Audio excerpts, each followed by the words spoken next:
Olá, caros colegas professores, professoras, tudo bem com vocês? Espero e desejo que sim. Hoje é o nosso terceiro vídeo da série Áreas de Atuação do Profissional Pedagogo.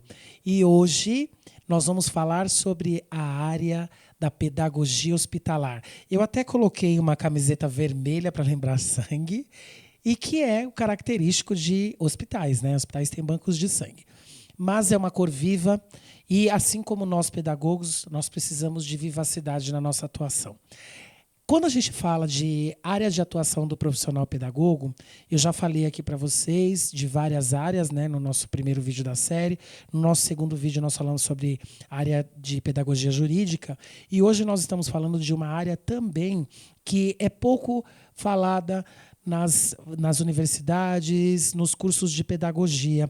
Muitas das vezes a gente tem profissionais que atuam na área da pedagogia hospitalar, mas muitos não conhecem o que faz de fato esse profissional. É importante ressaltar que o conceito de pedagogia hospitalar e este primeiro profissional que trabalhou em prol da saúde e até mesmo da pedagogia em espaços não escolares, né? O pedagogo hospitalar, vem lá de Henry Seller, na década de 1930 do século XX. Ele criou uma instituição para as pessoas que não tinham compatibilidade e tinham problemas de saúde, não tinham compatibilidade para estar na escola. Ele criou um hospital só para as pessoas com problemas de tuberculose.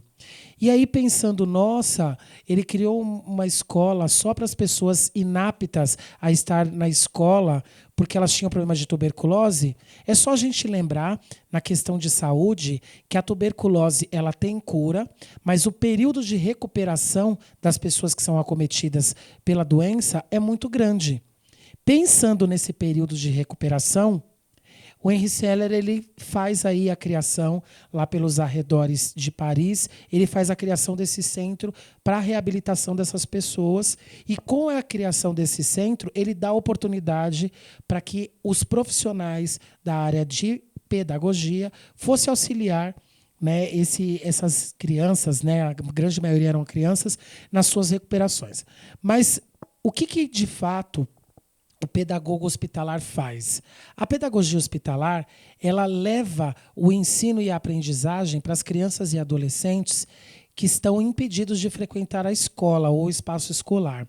Muitas das vezes, essa criança, esse adolescente, ele, por questões de saúde, ele não tem mais como frequentar a escola, né? A gente sabe que tem doenças que às vezes acometem as crianças e adolescentes que fazem, né, deixam eles debilitados e fazem eles passarem vários dias internados ou até mesmo ficar em casa por mais tempo.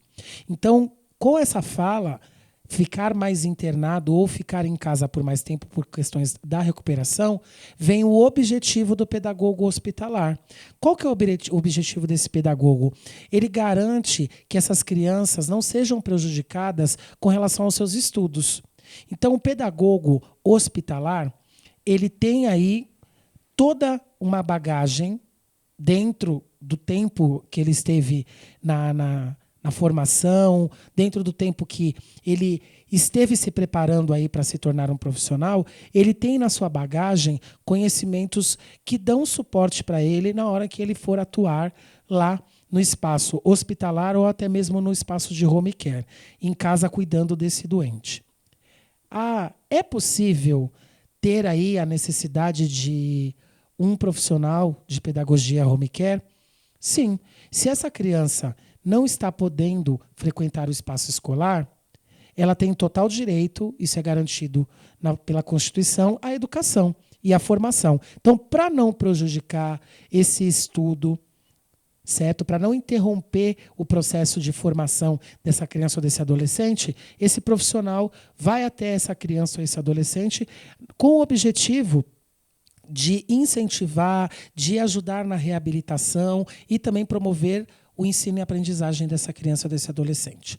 Outra coisa que é importante reforçar aqui, que o pedagogo hospitalar tem que ter, né, dentro das suas habilidades, dentro das suas competências, é a empatia, é a resiliência, porque imaginou um pedagogo hospitalar cuidando de uma pessoa que está cometida pelo câncer, por exemplo.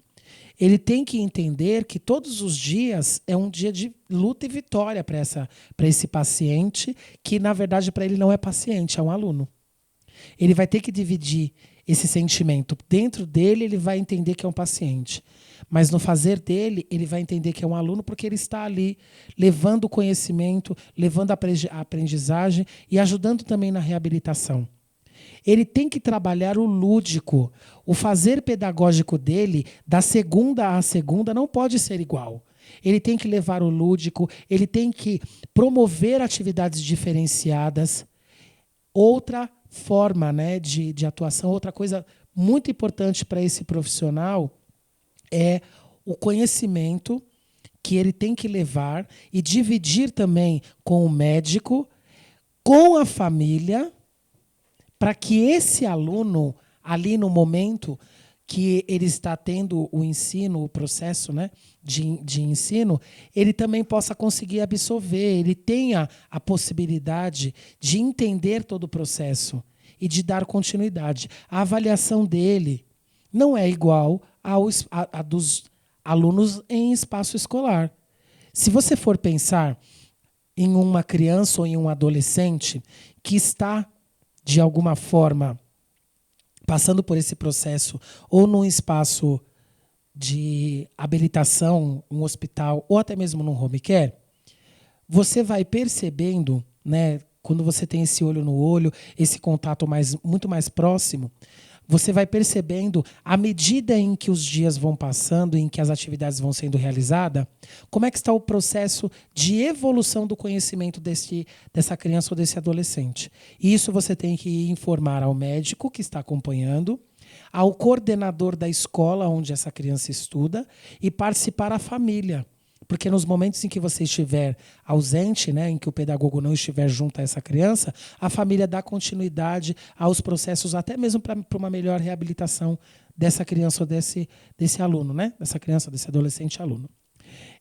O importante é que o profissional, o pedagogo, ele promova conteúdos novos ao longo da semana. Então, já que o profissional de pedagogia está neste espaço, está conseguindo levar esse conhecimento para esse aluno, é importante que ele faça como se estivesse no espaço escolar. Então, tem que ter uma programação, um planejamento semanal, com novas atividades, fazer uma mescla dos conhecimentos, também alinhados à Base Nacional Comum Curricular, entender o avanço e o processo do ensino-aprendizagem desse aluno, posicionar a escola através do coordenador ou até mesmo conversar com o diretor, a família também, como eu já disse, mas se todos os dias esse profissional faz um acompanhamento, faz um registro da evolução deste aluno, fica muito mais próximo do médico conseguir a reabilitação desse doente, desse aluno que está enfermo. Então, são características muito particulares desse profissional, que todo profissional da pedagogia tem que ter. Essa questão da empatia, do olho no olho, de uma questão mais resiliente na atuação. Mas o profissional da pedagogia hospitalar, ele tem que ter um pouco mais de cuidado, ele tem que ter um pouco mais de tato ao lidar com esse aluno. Porque, como eu disse, né, esse aluno, ele é um aluno paciente. E por ser paciente, ele tem muito a desenvolver e precisa de uma ajuda diferente de um aluno que está dentro da sala de aula. Por estar enfermo, por estar com algum problema de saúde, com alguma doença que pode comprometer, às vezes, o psicológico ou o físico ou as questões biológicas desse aluno. Sabendo disso, fica um pouco mais fácil de você se organizar e você planejar as suas aulas, que tem que ser diferente ao longo da semana, e trabalhar a ludicidade. Mais uma vez, convido vocês para seguirem o canal da Imoie nas redes sociais e até a próxima série. Nós vamos falar de um assunto um pouco polêmico, hein, na pedagogia. Mas até a próxima série.